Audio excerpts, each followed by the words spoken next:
الحمد لله رب العالمين والصلاة والسلام على رسوله الكريم وعلى آله وصحبه أجمعين وأشهد أن لا إله إلا الله وأشهد أن محمدا عبده ورسوله.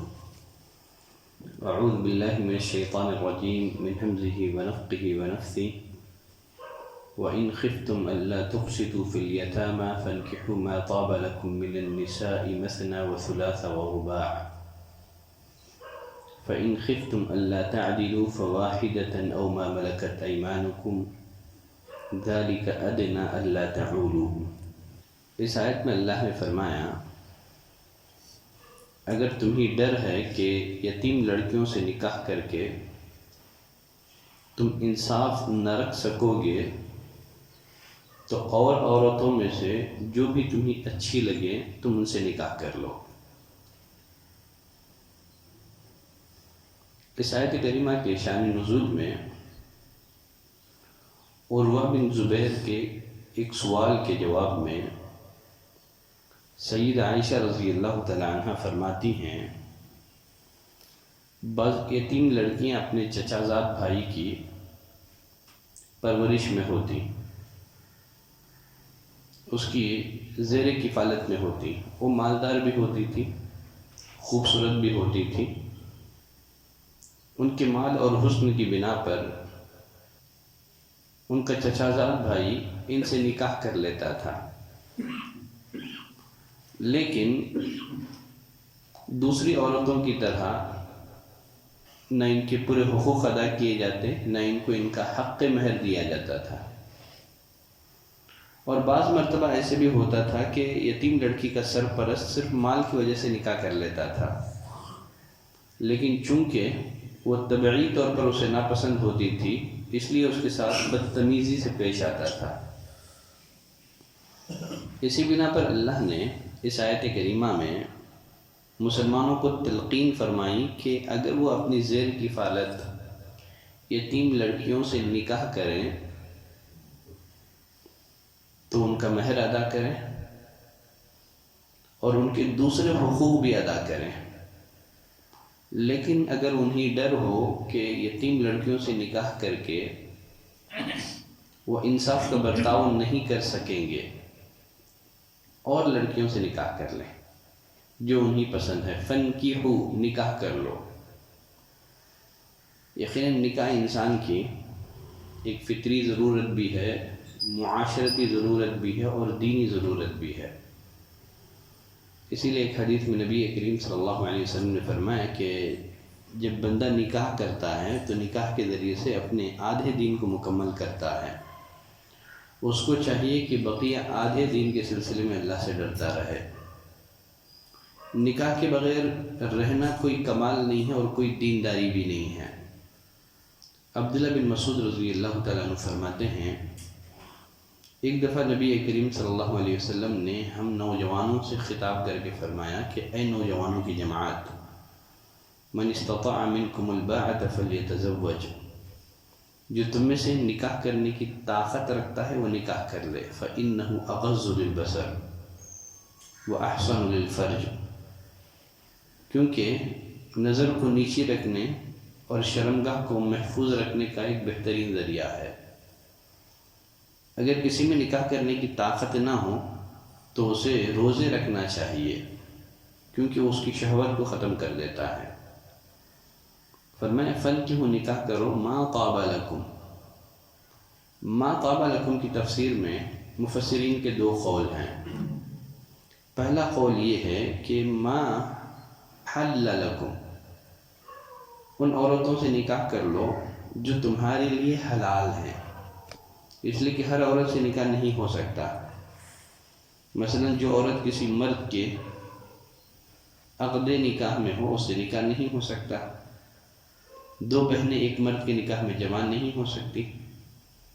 جن عورتوں سے ہمیشہ کے لیے نکاح حرام ہے ان سے کبھی نکاح نہیں ہو سکتا.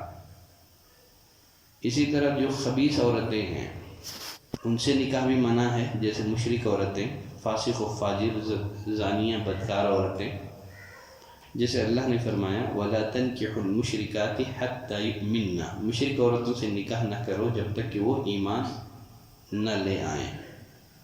اور سورہ نور میں اللہ نے فرمایا وَالزَّانِيَةُ لَا يَنْكِحُهَا إِلَّا زَانٍ أَوْ مُشْرِكٌ، بدکار عورت کے ساتھ ایک زانی اور مشرک مرد کے سوا کوئی نکاح نہیں کرتا ہے. وَحُرِّمَ ذَلِكَ عَلَى الْمُؤْمِنِينَ، اور اس چیز کو مومنوں پر حرام کر دیا گیا ہے. تو اگر ما طاب لکم من النساء، جو عورتیں تمہارے لیے حلال ہوں ان سے نکاح کر لو. اور بعض مفسرین نے کہا ما طاب لکم کے معنی جو عورتیں تمہیں پسند ہوں ان سے نکاح کر لو. پسند آنے کے اسباب بہت ہو سکتے ہیں. حسن و جمال بھی ہو سکتا ہے، مال بھی ہو سکتا ہے، دینداری ہو سکتی ہے، اور خوش خلقی ہو سکتی ہے، اچھے اخلاق ہو سکتے ہیں. اسی لیے ابو ہریرہ رضی اللہ تعالیٰ عنہ کی ایک روایت میں نبی کریم صلی اللہ علیہ وسلم نے فرمایا تنکح المرأة لأربع، عورت سے 4 صفات کی بنا پر نکاح کیا جاتا ہے.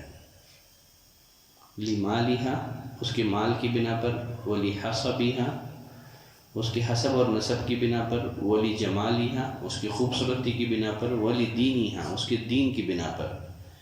فاظفر بذات الدین تربت یداک، تم دیندار لڑکی کو تلاش کرو، تیرے ہاتھ خاک آلودہ ہو. تو آپ نے فرمایا دیندار لڑکی کا انتخاب کر کے اپنی زندگی کو کامیاب بنا لو. جس طرح عورتوں کے انتخاب میں دینداری کو دیکھا جاتا ہے، اسی طرح لڑکیوں کے لیے بھی نیک لڑکوں کا انتخاب کرنا چاہیے. اسی لیے ابو ہریرہ رضی اللہ تعالیٰ عنہ کی روایت میں نبی کریم صلی اللہ علیہ وسلم نے فرمایا اذا خطب علیکم من ترضون دینہ وخلقہ فزوجوہ، جب تمہارے پاس کوئی ایسا شخص پیغام بھیجے جس کی دینی اور اخلاقی حالت تمہیں پسند ہو تو ان سے نکاح کر لو اپنی لڑکیوں کا. الا تفعلوا، اگر ایسا نہ کرو گے تکن فتنۃ فی الارض وفساد عریض، تو زمین میں بڑا فتنہ ہوگا اور لمبا فساد ہوگا. تو فرمایا وَإِنْ خِفْتُمْ أَلَّا تُقْسِطُوا فِي الْيَتَامَىٰ، اگر تمہیں ڈر ہو کہ تم یتیم لڑکیوں سے نکاح کر کے انصاف نہ رکھ سکو گے. دیکھیے یہاں مفسرین نے اور ایک مسئلہ بھی استنباط کیا ہے. وہ مسئلہ یہ ہے کہ غیر بالغہ لڑکیوں سے نکاح جائز ہے، کیونکہ یتیم اس لڑکی کو کہا جاتا ہے جو سن بلوغت کو نہ پہنچی ہو. تو غیر بالغہ لڑکیوں سے نکاح اسلام میں جائز ہے. یتامہ کے لفظ سے مفسرین نے استدلال کیا ہے. فَانْكِحُوا مَا طَابَ لَكُم مِّنَ النِّسَاءِ، جو عورتیں تمہیں پسند ہو ان سے نکاح کر لو. ساتھ ہی مفسرین نے اس آیت سے اور ایک مسئلہ بھی مستنبط کیا ہے کہ جس عورت سے آدمی نکاح کرنا چاہتا ہے اسے دیکھ لینا چاہیے تاکہ یہ نکاح بصیرت کی بنا پر ہو.